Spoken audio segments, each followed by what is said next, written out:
Sen benim yarım kalmış sevgimsen,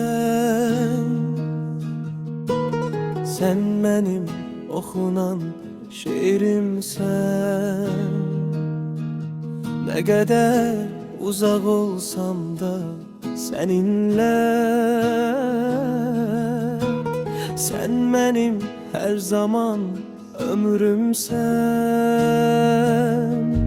O kadar var idi arzularım, o kadar var idi hayallarım. Bir anda her şeyi değiştim, kabul olmadı ettiğim dualarım.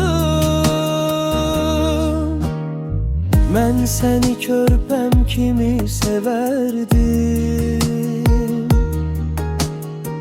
İndi senin körpen var sevdiğim.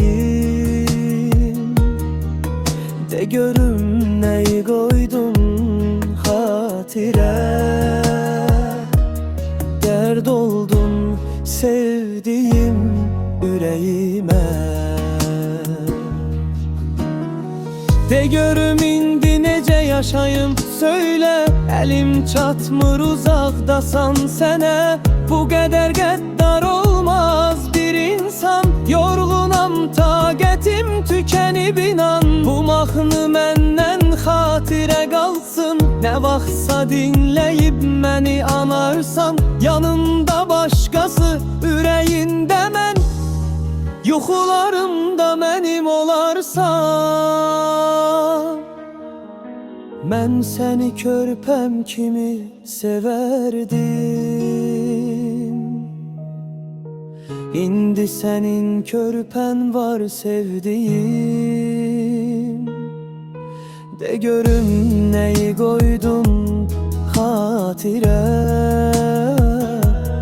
dert oldun sevdiğim yüreğime.